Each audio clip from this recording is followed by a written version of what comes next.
요한계시록 공부하는데 4장 첫 번째 부분이 중요합니다. 여기서 이제 잘못된 종말론도 나오고 그렇기 때문에 잘 들으세요. 잘 들으세요. 자, 오늘 제목은 열린 하늘문, 하늘 보좌에 앉으신 분, 그런 주제로 말씀 전하겠습니다.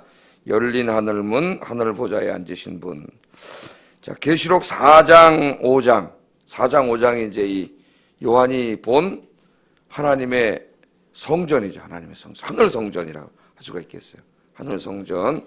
그리고 그 하늘 성전 보좌에 앉으신 하나님과 어린 양 예수님에 대한 그런 이야기가 4장 5장에 있습니다. 그래서 4장에서는 창조주 하나님께 초점을 맞추고 있고 5장에서는 구원자이신 예수님께 초점을 맞추고 있습니다. 4장 5장이 한 덩어리예요. 한 덩어리. 자, 이 4장 5장에 보면은, 특별히 4장에 보면은 마땅히 일어날 일들을 내게 보이리라, 그런 말이 나와요. 마땅히 일어날 일들을 내게 보이리라. 그래서 하나님께서 하늘문을 열어주시고 요한을 그 하늘 성전으로, 하나님 보좌 앞으로 올라오라 그러잖아요. 올라와서 이제 하나님의 보좌에서 뒤돌아보는 거죠. 여러분은 지금 저를 보고 있잖아요. 제가 하나님은 아닙니다. 목사인데 여러분 이렇게 보잖아요. 하나님. 근데 이제 보좌에 올라와서 보좌에서 뒤돌아보면 어떻게 보여요? 저쪽이 보이죠. 저는 여러분을 보고 있죠. 여러분은 거기서 저를 보고 있기 때문에 여러분은 못 보고 있는 거예요. 그럼 여기 와서 보면은 여러분이 보이죠. 그게 마찬가지예요.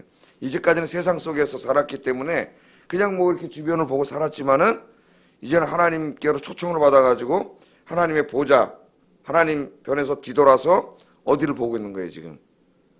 세상을 보고 있는 거예요, 세상을. 그러니까 하늘의 관점에서 세상을 바라보고 있는 거예요.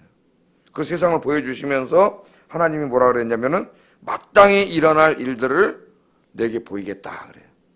그러니까 이제 주님이 재림하실 때까지 일어날 이 세상에 일어날 일들, 하나님이 세상을 이끌어 가실 일들을 보여준 거예요. 그걸 보여주고 어떻게 하라 그랬어요? 기록하라, 쓰라 그랬지 않습니까? 그래서 마땅히 이루어질, 당연히 반드시 이루어질 일이죠. 이루어질 일들을 다 기록하고 그것을 우리에게 보여준 게 요한계시록입니다. 요한계시록.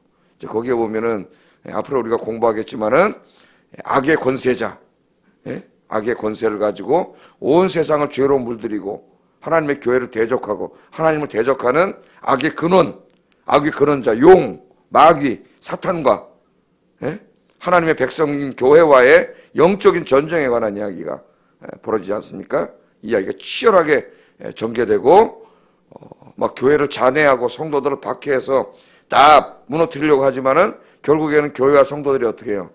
승리하게 되죠.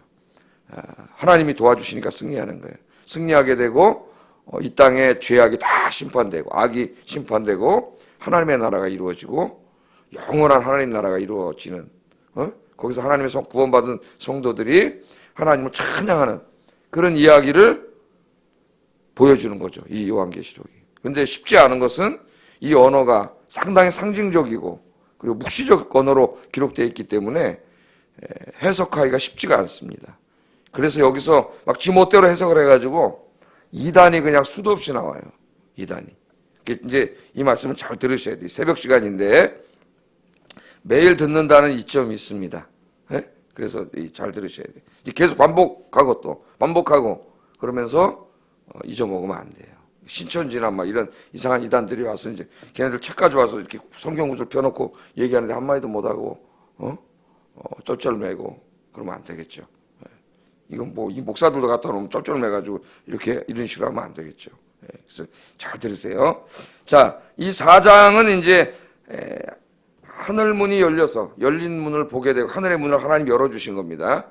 그런데 이 열린 하늘 문을 열고 요한을 초청하는 장면, 4장을 한번 분석해 보면은 1절에서 2절 상반절까지 보면 이리 오너라 그런 모습이 나오고 두 번째 3절까지 보면은 거기에 보면 이제 오늘 설교할 거지만 보좌에 한 분이 앉아 계신 보좌에 앉으신 하나님의 모습을 보게 되고 그 다음에 4절부터 8절까지는 보좌 주변의 모습이 보여요. 거기 24장로들이 있고 네 생물이 있고 이런 하나님 보좌 주변의 모습들이 보이고 그 다음에 9절부터 11절까지는 이 모든 피조물들, 24장로들과 이 24장로들로도 조심해야 됩니다. 이단들이 하도 많이 말하기 때문에.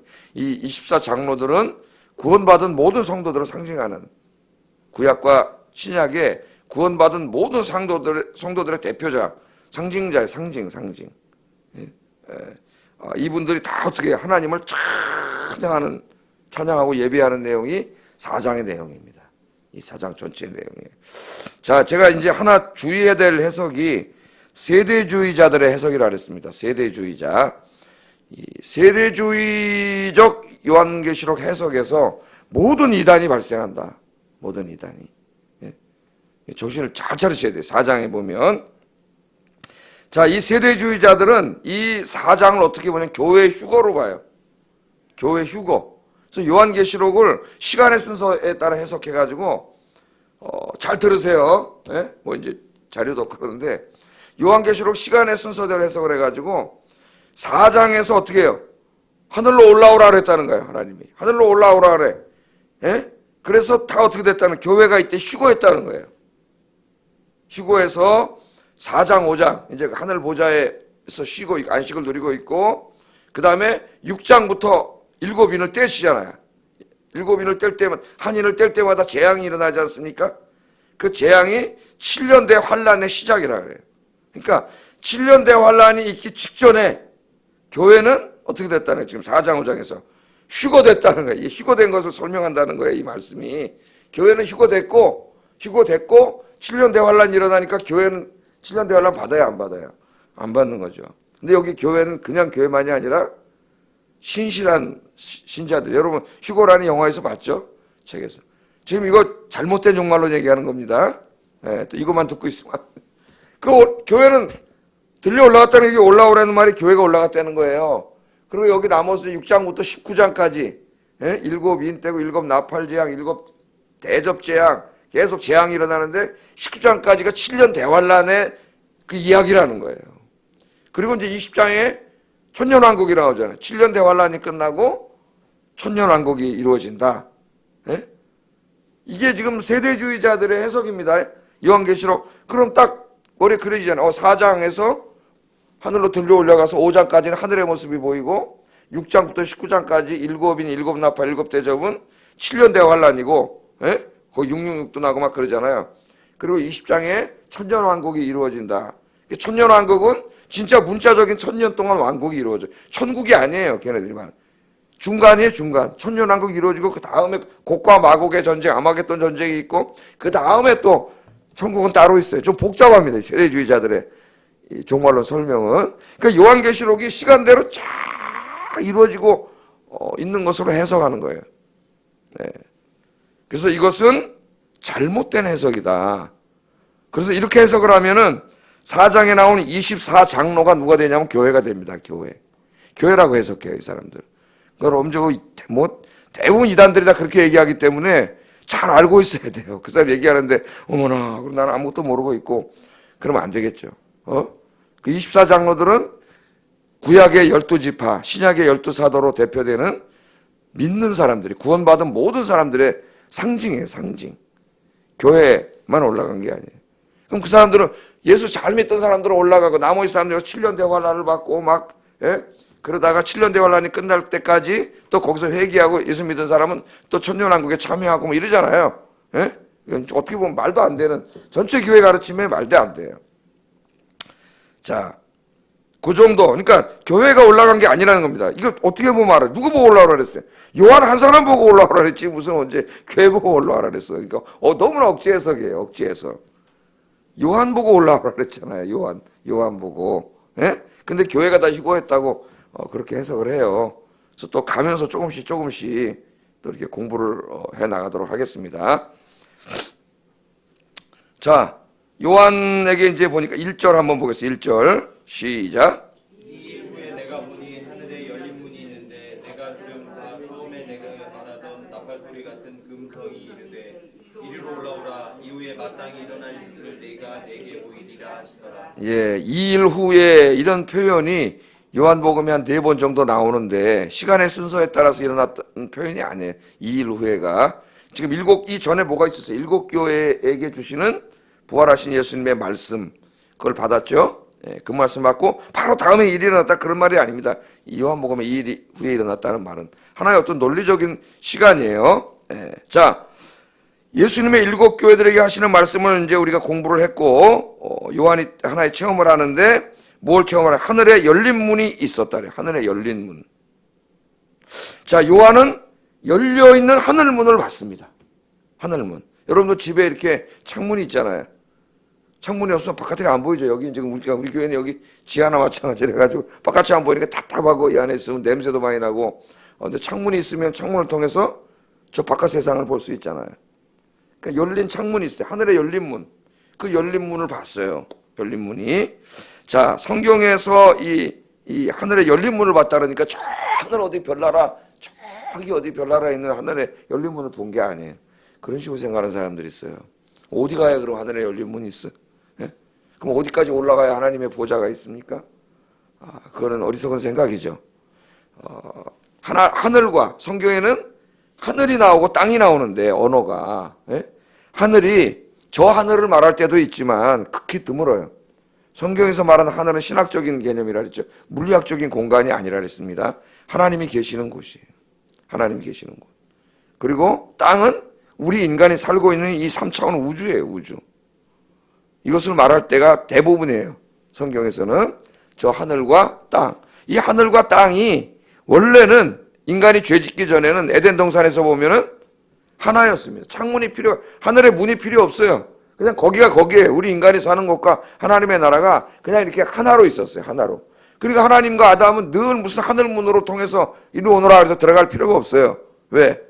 그냥 하나의 나라이기 때문에 늘 하나님과 만나서 이야기하고 대화하고, 하나님 창조하신 모든 우주와 세상이 다 하나님의 나라의 거룩한 나라고. 그런데 인간이 죄를 지은 다음에 하나님은 죄와 함께 하실 수가 없어요. 그래서 하나님이 계신 하늘이라는 신적인 공간과 인간이 사는 이 우주, 세상의 물리적 공간이 분리가 됩니다. 죄를 졌기 때문에. 분리가 됐는데 완전히 이렇게 떨어져 나가서 분리가 된 게 아니라 동심원적으로 겹쳐 있어요. 동심원 아시죠? 동심원적으로 이렇게 겹쳐 있습니다. 그래서 성경에서 말하는 하늘, 하나님의 보좌는 저기 어디 가서 있는 게 아니에요.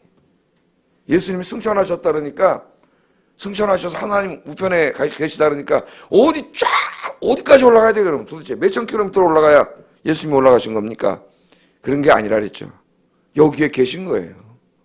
동심원으로. 여기에 하늘과 땅이 이렇게 있는 거죠. 그러니까 요한이 하늘문이 열린 건 저 별나라 어디 하늘문이 열린 거 본 게 아니라 늘 자기가 걸어다니고 일하던 자기 세상에, 반모섬에 있으니까 걸어다니지만 우리 늘 그렇지 않습니까? 집에도 가고 교회도 오고 또 직장에도 가고 길거리도 걸어다니고, 우리가 늘 생활하고 보고 느끼고 있는 그 우리의 3차원적인 물리적 공간, 바로 거기서 평상시에는 보지 못했는데 어느 날 거기서 갑자기 열린 하늘문이 보인 거죠. 그 여러분 옛날에 좀 비슷한 게 뭐냐면은 만화 영화 보면은 지금 이름은 까먹었는데 이런 게 있었어요. 4차원 세계 뭐 그러면서 애들이 막 놀러 들어가는데 평상시에는 안 보이는데 어느 날 갑자기 새로운 세계로 훅 들어가잖아요. 그냥 문이 있어가지고. 그러니까 비슷한 거라고 말하겠습니다. 어디 쫙 있는 문을 본 게 아니라 항상 하늘 문은 열려 있는데 보지 못한 거죠. 우리 눈이 어두워져서 우리 죄 때문에 못 보는 거예요. 하나님도 못 느끼고 그렇게 사는 거예요. 근데 어느 날 하나님이 그 눈을 열어주시니까 하늘을 본 거죠. 하늘 문을 통해서 하늘을 본 거예요. 하늘을. 그래서 여러분 이제 이 구약 성경에 보면은 그 분리되어 있는데 제일 먼저 하늘 문을 본 사람이 야곱입니다. 야곱이 그 베델에서 형 무서워하고 도망가다가 베델에서 돌베개하고 자지 않습니까? 거기서 기도하고 이제 이거 앞으로 어떻게 살지? 그리고 이제 집에도 못 가고 외삼촌 한 번도 보지도 못했던 외삼촌 집으로 가다가 돌베개 산에서 돌베고 자니까 얼마나 무섭겠어요. 거기서 자는 동반동은 잠이 들었는데 갑자기 뭘 봤습니까? 하늘이 열리고 하늘에서 사다리가 쫙 내려오더니 천사가 오르락 내리락하는 이 모습을 봤죠. 이것은 이제 예수님 요한복음 1장 51절에서도 얘기합니다. 앞으로 인자 후에 야곱이 봤던 그 천사가 오르락 내리락하는 모습을 네가 보게 될 것이라고 하는 그 말씀을 하는데, 그때 야곱이 잠에서 깨어서 창세기 28장 17절에 뭐라 그러냐면은 이는 하나님의 전이요 하늘의 문이로다 이런 말을. 하나님의 전이요 하늘의 문이로다. 그러니까 거기는 그냥 영의 눈을 뜨지 않았을 때는 뭐예요? 산속이에요. 무서워. 동물이 있고 산적이 있고 언제 죽을지도 모르고 베개도 없어 돌베개 하나 갖다 놓고 거기서 이렇게 누워서 자고 있는 바로 그것밖에 안 됐는데 거기서 야곱이 하나님을 의지하고 기도했을 때 거기가 바로 뭐였어요? 하늘과 땅이 만나는 곳이 된 거예요. 거기에 하늘의 문이 열리고 거기서 하늘에서 사다리가 내려와서 천사들이 오르락 내리락하면서 자기를 지키고 있는 모습을 본 거죠. 하늘의 모습. 놀라운 체험을 한 겁니다. 여러분 하나님은 항상 어디 계세요? 여러분 우리 곁에 계세요. 하나님은 야곱이 그 모습을 본 거예요. 자, 그래서 이제 이게 시간이 흘러서 구약 성전으로 오면은 하나님께서 이제 성전을 지라고 하시지 않습니까? 성막으로부터 시작해서 이제 성전이 지어지는데 이 하나님께서 왜 지라 그랬겠어요? 광야길 지나가는데 그 힘든 시간에 왜 그걸 지고 또 다 짊어지고 가야 되잖아. 사막을. 왜 그랬겠어요? 괴롭히려고 한 게 아니라 하나님께서 어떻게 하신 거예요? 그들과 만나주는 열린 문을 두신 거예요. 열린 문. 그 열린 문이 성전이에요. 하늘과 땅이 만나는 곳입니다. 만나는 곳. 만나서 거기에서 하나님이 임재하시면서 그들의 기도를 들어주시고 예배를 받으시고 복을 주시고 죄를 용서해 주시고 하던 곳이 바로 어디예요? 성전이에요. 성전. 그래서 에스겔서 1장에 보면은 하늘 보좌는 하늘에 있고 하나님의 발이 어디 있어요? 그 성전에 있지. 성전에. 발등상이라 그랬잖아요. 발등상 성전이 하나님이 있는 거예요. 거기 바로 하나님의 보좌가 있는 곳이에요. 그래서 성전 건물이 화려해서 거기가 무슨 거룩한 곳이 아니라 거기가 왜 거룩한 곳입니까? 하나님이 계시니까 거룩한 곳이에요. 헤롯은 그걸 모르고 지가 화려하게 지면 그게 성전이 되는 줄 알고 82년 동안 성전을 어마무시하게 졌죠. 진짜로. 근데 거기 하나님이 안 계시잖아요. 예수님이 헐어버리라. 이 성전을 헐라 내가 3일 만에 다시 지리라. 예수님 그랬어요. 그렇게 말하면서 요한복음 2장에 예수님이 성전된 자기 몸을 가리켜 말했다. 그래서 신약에서는 이제 그 돌로 만든 성전이 아니라 누가 성전이에요? 예수님이 성전이 된 거죠. 예수님이. 그래서 이제는 하나님을 만나는 곳이 어디가 되는 거예요? 예수님이 하나님을 만나는 곳. 하늘과 땅이 만나는 곳이 예수님이 된 거예요. 이제는. 그래서 예수님이 뭐를 선포하세요? 죄를 용서해 주시잖아요. 바리새인들이 깜짝 놀랐어요.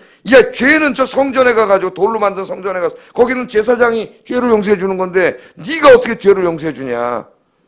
모르는 거죠. 예수님 누구신지. 바로 그 성전에 계시는 그 하나님이 인간의 몸을 입고 오셨는데 이제 그분이 성전. 그분이 죄를 용서해 주시는 거예요. 그래서 유명한 약속의 말씀, 제가 금요일마다 기도할 때 하는 말씀이 뭐예요? 땅에서 두세 사람이 내 이름입니다. 예수님의 이름으로 모인 것이 성전이 돼. 성전이 되면 거기 뭐가 돼? 하늘과 땅이 만나는 곳이기 때문에 거기 누가 계셔요? 하나님이 계신 거예요. 그 약속이 그래서 나온 거예요. 너희가 이 땅에서 두세 사람이 내 이름으로 모인 곳에는 내가 너희와 함께 있느니라.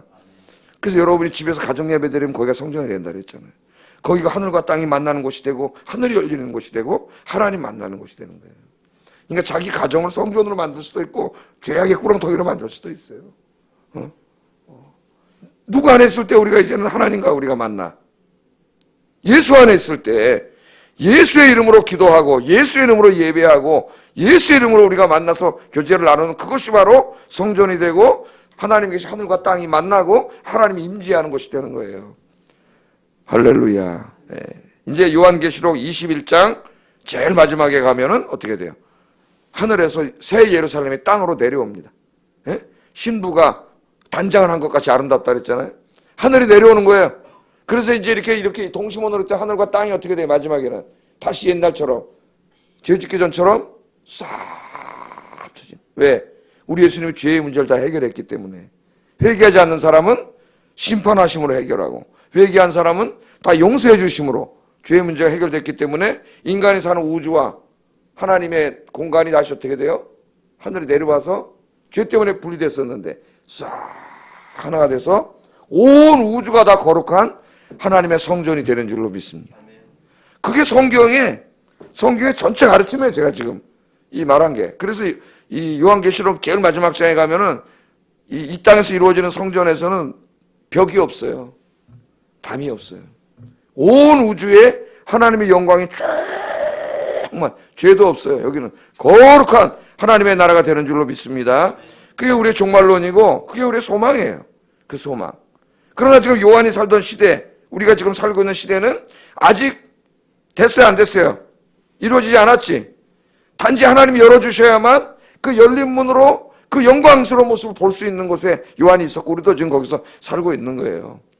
그래서 예수님이 산상설교 가르쳐 줄 때 마음이 청결한 자는 복이 있나니 저희가 하나님을 볼 것이며 마음이 청결한 자. 네? 다 주님 앞에 기도와 말씀으로 묵상해서 자기의 더러운 죄악이 다 없어지고 이 거룩해져야 하나님과 함께 할 수가 있어요. 하나님은 죄와 함께 하지 못해요. 네?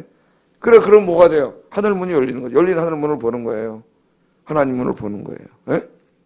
여러분 우리의 눈으로 보는 게 다가 아니라고 제가 지난번에 설교했죠. 새벽 기도 때. 네? 여러분들 기도하세요. 그러면 하나님 영의 눈을 열어주시면 뭐가 보여요? 보호자에 앉으신 하나님이 보이신단 말이에요. 네? 하나님 살아계세요. 우리만 있는 게 아니에요. 인간만 사는 게 아니에요. 네? 하나님의 나라가 있고 하나님이 있어요. 통치하시는 하나님이 있어요. 하나님의 눈을 열어주시면 하나님의 일하심이 보이고 하나님의 역사하심이 보이고 하나님의 통치하심이 보입니다. 할렐루야. 이 영적인 사람들이 되기를 주의 이름으로 축복합니다. 자, 그런데 보니까 하늘의 문이 열렸는데 거기서 처음에 듣던 음성이 들렸다 그랬어요. 처음에 듣던 음성 언제 들었어요? 1장에서. 부활하신 예수님이 음성을 들려주시면서 내가 지금부터 얘기하는 걸 적으라 그랬잖아요. 적어서 7개 보내라 그럴 때 그 음성이 있었죠. 그 음성이 다시 들렸다는 겁니다. 자, 다시 들려서 뭐라 그랬어요?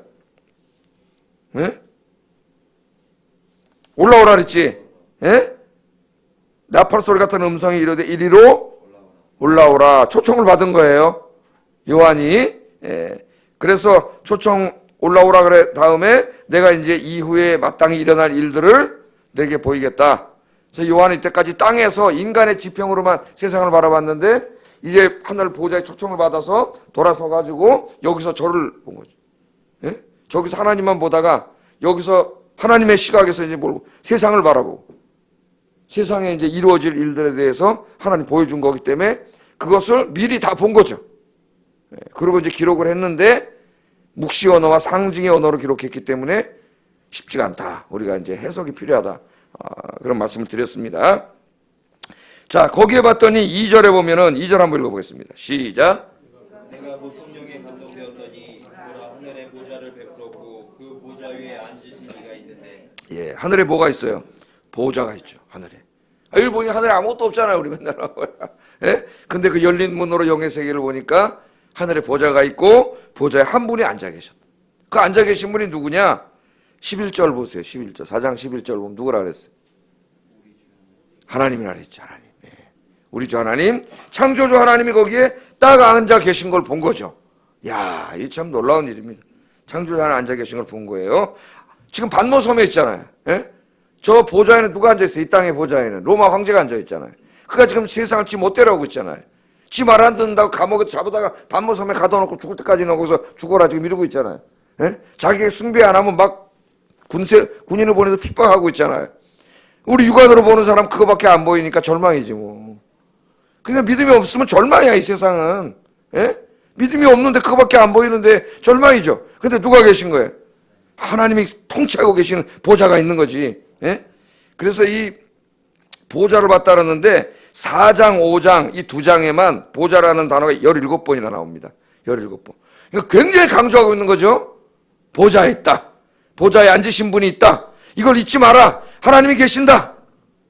잊지 말라는 거예요. 이거를 17번이나 얘기하는 거예요. 우리 잊고 살잖아요. 그러니까 자꾸 한숨 쉬고 땅을 치고 불만하고 불평하고 낭망하고 또 새벽기도 끝나고 또 이따 저녁 때 되면 또 다 잊어먹어가지고 또 그러고 또 그러잖아요.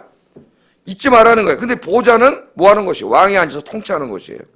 뭘 강조하는 겁니까? 지금 이 세상이 비록 잠깐 동안 저 로마 독재자에 의해서 엉망진창이고 교회가 핍박을 받고 막 저 왕 마음대로 하는 것 같지만 지금 실제로는 하나님이 하늘에서 통치하고 계신다는 거예요. 하나님이. 예. 좀 있으면 이제 도미티아는 죽습니다. 예. 하나님이 통치하고 계시다는 거예요. 이걸 잊지 말라는 거예요. 통치하시는 하나님. 그 모습을 본 거예요. 그래서 여러분 우리만 있는 게 아닙니다. 우리 인간만 있는 게 아니에요. 우리 창조주 하나님께서 말씀 한마디면 그냥 다 하실 수 있는 능력에 전능하신 하나님이 하늘 보좌에 앉아 계신다. 앉아 계신다. 이거를 늘 이성으로만 아니라 오늘 공부했으니까 이제 알았네 정도가 아니라 늘 내가 영의 눈을 뜨고 이 보좌에 앉으신 주님 하나님을 늘 여러분이 이렇게 느끼고 교감하고 그렇게 사시기를 주의 이름으로 축복합니다. 그런데 그 보좌에 앉으신 하나님에 대해서 썼습니다. 우리에게 어떤 분인가? 3절 한번 보겠습니다. 3절 시작. 앉으신 이의 모양이 벽옥과 홍보석 같고 또 무지개가 있어 보좌에 돌렸는데 그 모양이 녹보석 같더라. 하나님이 보여주셨는데요. 하나님을 보면 죽습니다. 우리가. 근데 하나님이 이 다 그 본질을 우리가 볼 수 없죠. 그래서 하나님 자신을 이해하게 하기 위해서 오늘 보면은 보석의 모양으로 보여주셨어요. 보석의 모양으로. 그래서 하나님을 딱 보니까 기대를 하고 봤겠죠. 하나님 어떻게 생겼나? 그 딱 봤는데 보석의 모양으로. 근데 상징적인 거죠. 하나님의 어떤 모습을 보여주려고 상징적으로 보여준 거예요. 앉으신 모양이 보니까 벽옥과 홍보석 같고 또 무지개가 보좌에 이렇게 쫙 둘러있는데 그 모양은 녹보석 같고. 그러니까 이 보석은 지금 자주 나오죠, 성경에. 특별히 그 하나님의 성전을 이야기할 때 자주 나오는 보석 이름들이에요. 다 이 보석 이름들이. 그래서 어떤 주석가들은 그냥 이 보석은 하나님의 영광의 찬란함을 우리에게 보여주는 상징성이지 너무 하나하나 해석하는 것은 좀 그렇지 않느냐. 그렇게 해석하는 사람들도 많이 있고, 또 어떤 사람들은 그래도 보석으로 하나님을 보고 얘기를 했는데, 벽옥과 같고 홍보석 같은데 거기 의미가 있지 않겠느냐. 이렇게 해서 그것을 더 자세하게 해석한 주석가들도 있습니다. 그래서 좀 더 자세하게 주석한 사람들을 보면 벽옥은 수정같이 맑은 반투명체, 맑은 투명체의 보석이기 때문에 이 보석을 하나님의 거룩성으로 해석을 해요. 거룩성. 좀 자세히 해석한 사람. 그 다음에 여기 홍보석. 홍보석은 붉은색이잖아요. 그래서 이것은 하나님의 심판을 상징한다 그래요. 심판. 그러니까 하나님은 거룩하신 하나님이 거룩하시기 때문에 죄와 함께 할 수 없어요. 인간은 죄를 짓고 있어요. 땅에서. 지금 사탄, 악의 근원, 죄의 근원인 사탄에게 속아서 끌려다니면서 저 황제부터 시작해서 다 죄를 짓고 있어요. 그 거룩하신 하나님이 어떻게 이 죄를 가만두지 않고 심판하신다는 것을 상징하게 돼요. 그렇게 되면 심판의 하나님, 거룩하신 하나님, 심판의 하나님. 그래서 우리에게는 내가 거룩하니 너희도 거룩하라. 우리 지난주 주일날도 공부했습니다. 우리가 왜 의롭게 살아야 되는지 우리가 공부를 했어요. 자, 그럼 녹보석은 무지개 모양의 녹보석이 때 무지개. 여기는 다 모든 사람이 동일하게 해석을 합니다. 무지개는 뭐가 생각나요, 여러분? 에스겔 1장에 하나님 보좌도 생각나지만 더 뒤로 가면은 노아의 언약이 생각이 나죠. 하나님 물로 세상을 심판하신 다음에 내가 다시는 물로 너희를 심판하지 아니하리라. 그리고 이 세상을 내가 아름답게 새롭게 창조하리라, 구원하리라 하고 보여준 약속이 뭐예요? 무지개지, 무지개. 그러니까 여기는 누가 봐도 노아의 무지개의 모습이 떠오른단 말이에요. 그러니까 하나님은 거룩하신 하나님이에요. 죄를 용서하지, 죄와 함께 할 수 없어요. 그래서 끝까지 회개하지 않는 자들은 다 하나님의 심판을 받지만 하나님이 세상을 심판하신다는 것이 이 창조 세계를 다 때려 부신다는 게 아니에요. 멸절이 아니란 말이에요. 어떤 사람은 멸절시킨다 그래요. 멸절이 아니라 무지개 언약이 뭘 보여주는 거예요? 새롭게 창조하는 거죠. 새롭게. 뭐만 심판해요? 죄만 심판하는 거죠. 죄, 악인들, 인간이 저질러 놓은 이런 것들만 심판을 하시고 나머지는 무지개 언약은 뭐하는 하나님 사랑의 하나님이 다 새롭게 창조하시고 비록 죄인이지만 예수 믿고 회개한 사람들도 어떻게 해요? 다 무지개 언약에 의해서 새롭게 다 창조하시는 거죠. 그 여러분 우리가 구원받는 거예요. 그 일을 하기 위해서 누가 오신 거예요? 이제 5장에 그 예수님에 대해서 소개를 하는데 바로 그 하나님의 모습, 죄악을 심판하시고 이 세상을 하나님이 원하셨던 아름다운 세상으로 다시 창조하시는 그 하나님이 어디 앉아 계신 거예요? 보좌에 앉아 계신 것을 본 겁니다. 보좌에 앉아. 오늘 여기까지만 우리가 설교를 하고 벌써 36분이에요. 그래서 오늘 기도를 좀 하겠습니다. 이 말씀을 좀 의지하면서 나머지는 또 내일 기도를 하겠습니다. 공부를 하겠습니다. 자, 첫 번째, 여러분 늘 기도하고 말씀 묵상하고 성령 충만해서 영의 눈으로 살아계신 하나님, 이 세상을 통치하시는 하나님, 그 하나님을 내가 늘 느끼고 만나고 그렇게 살게 해달라고 기도하세요. 우리 제가 지난주 새벽기도 첫 번째 나의 눈을 열어주소서 바로 그겁니다. 두 번째 하나님 거룩한 분입니다. 죄를 멀리하고 오늘도 죄는 모양이라도 버리고 거룩하게 하나님처럼 거룩하게 살게 하시고 이 땅의 죄를 보고 애통하게 하소서. 이 죄 지금 심판이 있어요. 이 사람들은 이 죄를 나는 거룩하게 살고 이 죄를 보고 애통하게 해달라고 기도하시고 그 다음에 이 무지개 언약을 보여주시면서까지 세상을 사랑하시고 구원하시고자 하시는 하나님의 사랑을 오늘도 널리 전파하게 해달라고 같이 기도하겠습니다.